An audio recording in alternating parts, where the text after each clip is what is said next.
দোয়া করার সময় জায়গাগুলো বুঝে দোয়া করতে হবে যে কখন কিভাবে দোয়া করলে দোয়াগুলো কবুল হবে। প্রথম কথা হচ্ছে যে দোয়া করার আগে আল্লাহ পাকের প্রশংসা করতে হবে, আল্লাহর হামদ প্রশংসা করতে হবে। সূরা ফাতিহা পড়ে নিতে পারেন একবার। দোয়া করার শুরুতে আপনি দরুদ পড়বেন, দরুদের ফলে দোয়া কবুল হয়। দরুদ না পড়লে দোয়াটা আসমানে গিয়ে ঝুলে থাকে, উঠিয়ে নেওয়া হয় না। যখন দরুদ পড়া হবে তখন দোয়াটা উঠিয়ে নেওয়া হবে।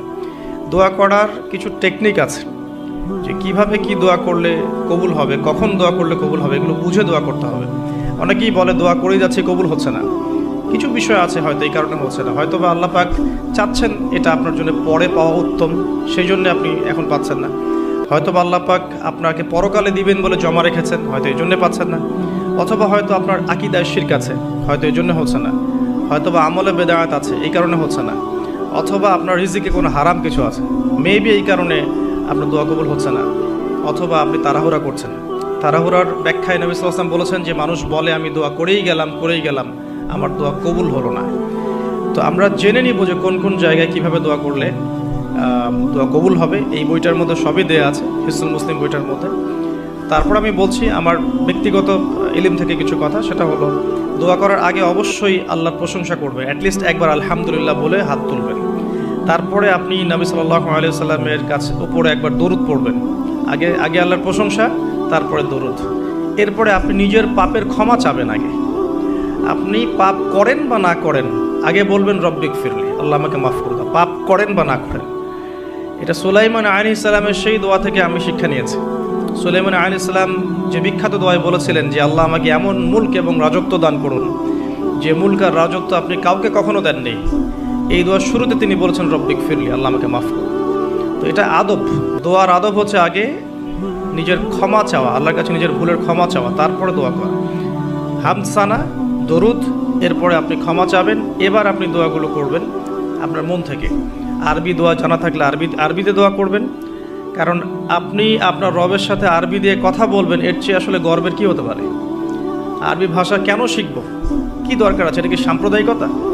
আল্লাহ রাব্বুল আলামিনের আল্লাহ পাক যে ভাষায় কোরআন নাজিল করেছেন, আল্লাহ পাক যে ভাষায় কথা বলেছেন কোরআনে, সেই ভাষায় আমি আল্লাহর সাথে কথা বলছি, এর চেয়ে গর্বের কি আছে আমার জন্য? আরবি কেন শিখছি, কেন শিখবো? এই ভাষা দিয়ে আমি আল্লাহর সাথে কথা বলবো। জান্নাতে এই ভাষা চলবে, কোরআনে এই ভাষায় নাজিল হয়েছে, কবরে এই ভাষায় প্রশ্ন করা হবে, তা আমি কেন এই ভাষায় আল্লাহর সাথে কথা বলবো না? এর মানে এই নয় যে কেউ যদি আরবি না জানে অন্য ভাষায় দোয়া করতে পারবে না, এমনটা নয়। অবশ্যই কেউ যদি আরবি না জানে, বেসিক দোয়াগুলো না জানে, সে বাংলাতে দোয়া করতে পারে, কোনো সমস্যা নেই। ইংরেজিতে দোয়া করতে পারে, উর্দু দিয়ে দোয়া করতে পারে। ভাষাগত পার্থক্য আল্লাহর কাছে নেই, তবে আরবির মর্যাদা আছে। আর এটা আমার কাছে গর্বের বিষয় মনে হয় যে আমি আরবি দিয়ে আমার রবের সাথে কথা বলতে পারছি, আমি আরবি দিয়ে কথা বলছি। এবং আরবি দিয়ে দোয়ার ক্ষেত্রে আপনি এত ভালো করে মনের ভাব প্রকাশ করতে পারবেন অল্প শব্দে, যেটা হয়তো অন্য কোনো জায়গায় সম্ভব নয়। এরপরেও আমি বলবো যে মাতৃভাষায় মানুষের মনের ভাব প্রকাশের ক্ষেত্রে সহজতা আছে। যদি কেউ আরবি না জানেন, সেক্ষেত্রে মাতৃভাষাতেই বেশি বেশি দোয়া করবেন, চলতে ফিরতে দোয়া করবেন। নির্দিষ্ট সময়েই দোয়া করতে হবে এমন নয়। রোজা রেখে সারাটা দিন যখনই আপনার মন চাচ্ছে, মনের মধ্যে একটা কিছু চাহিদা আসছে, আপনি দোয়া করে ফেলবেন। নবী সাল্লাল্লাহু আলাইহি ওয়াসাল্লাম বলেছেন, যদি তোমাদের কারো জুতার ফিতাও ছিঁড়ে যায়, সে যেন সেই ফিতাটাও আল্লাহর কাছে চেয়ে নেয়। প্রতিটা বিষয় আল্লাহর সাথে শেয়ার করতে হবে। আল্লাহ, আমার চাকরির দরকার, আমার রিজিকের সমস্যা, আমার পারিবারিক সমস্যা, আমার ব্যবসার সমস্যা, আমার ইলম অর্জন করতে চাই, আল্লাহ আমাকে ইলম দান করো। আল্লাহ, আমি শারীরিকভাবে অসুস্থ। বিভিন্ন রকম সমস্যা আমরা জর্জরিত আছি। প্রত্যেক মানুষের কোনো না কোনো সমস্যা আছে।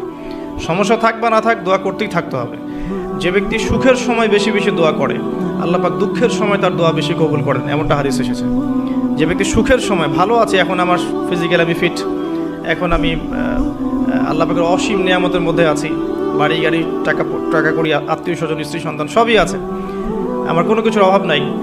এরকম সুখের সময় যে ব্যক্তি বেশি বেশি দোয়া করবে, ইস্তেগফার করবে, ক্ষমা চাবে, আল্লাহ পাক দুঃখের সময় সেই বান্দার পাশে থাকবেন ইনশাআল্লাহ। আর সবচেয়ে বড় দুঃখের দিন তো কিয়ামতের দিন, আল্লাহ পাক সেদিন ইনশাআল্লাহ আমাদের সাথে থাকবেন ইনশাআল্লাহ তাআলা। দোয়ার আগে এই আদবগুলো মেনটেন করবেন। বাংলা ভাষায় দোয়া করেন যদি আরবি না জানেন। আর আরবি জানার দিকে আমি বেশি জোর দিচ্ছি, আরবি জানলে বেশি ভালো হয়। হিসনুল মুসলিম বইটা সাজেস্ট করলাম। এবং দোয়া করার কিছু টাইম আমি বলছি যে এই সময়গুলো আপনি বেশি বেশি দোয়া করতে পারেন। রোজা রেখে সারাদিন দোয়া করতে পারেন যে কোনো সময়, স্পেশালি নামাজের সেজদায় একটা সেজদাও যেন বাদ না যায় যেখানে আপনি কোনো দোয়া করেন নাই। অ্যাটলিস্ট আপনি কিন্তু সেজদায় তাসবিহ পড়েই বলতে পারেন, আল্লাহ اللهم آتنا في الدنيا حسنة وفي الآخرة حسنة وقنا عذاب النار اللهم أعني على ذكرك وشكرك وحسن عبادتك যে কোনো দোয়া اللهم أنت السلام ومنك السلام فحينا ربنا بالسلام اللهم إني أسألك الهدى والتقى والعفاف والغنى কত দোয়া আছে ربي هب لي من الصالحين اللهم ربنا آتنا في الدنيا حسنة وفي الآخرة حسنة وقنا عذاب النار رب ارحمهما كما ربياني صغيرا ربنا آتنا من لدنك رحمة وهيئ لنا من أمرنا رشدا প্রচুর দোয়া আছে দোয়ার উপর সেশন করা যাবে আপনি সেজদায় বেশি বেশি দোয়া করেন মিনিমাম একটা দুইটা তিনটা করে দোয়া করার চেষ্টা করেন যদি আরবি না জানেন আপনি নফল নামাজে সুন্নত নামাজে বাংলাতেও দোয়া করলে ইনশাআল্লাহ কবুল হবে আল্লাহ পাক সমস্ত ভাষায় বোঝেন ইনশাআল্লাহ তাআলা সেজদায় দোয়া করেন বেশি বেশি আমি সাজেস্ট করবো যে রমজান মাসে আপনি 2 আজানের মাঝখানে দোয়া করবেন আজান হয়েছে আজানের সময় দোয়া করলে দোয়া কবুল হয়ে যায় আজান এবং একামতের মাঝখানে দোয়া করলে দোয়া কবুল হয়ে যায় রমাদান মাসে লাইলাতুল কদর আছে শেষ দশকের বেজর রাতগুলোর মধ্যে আমরা একে পাবো যদি কেউ লাইলাতুল কদর পেয়ে যায় সেই রাত্রে যে দোয়া করবে সেই দোয়াগুলো কবুল হবে ইনশাআল্লাহ তাআলা কাউকে ইফতার করানোর পর দোয়া করলে দোয়া কবুল হতে পারে ইনশাআল্লাহ দান সাদাকা করার পর দোয়া করলে দোয়া কবুল হতে পারে ইনশাআল্লাহ হয়তো বৃষ্টি হচ্ছে আপনি বৃষ্টি দেখে দোয়া করলেন দোয়া কবুল হবে ইনশাআল্লাহ দোয়া কবুলের অনেক সময় আছে অনেক মুহূর্ত আছে অনেক আদব আছে এগুলো আমি সাজেস্ট করে দিয়েছি বইটার নাম হিসনুল মুসলিম এই বইয়ের মধ্যে সব কিছু লেখা আছে আপনারা একটু পড়ে নেবেন আমি এখানে বেশি টাইম দিলে পর্যায়গুলো কভার করতে পারবো না আল্লাহ পাক আমাদেরকে বেশি বেশি দোয়া করার তৌফিক দান করুন আমিন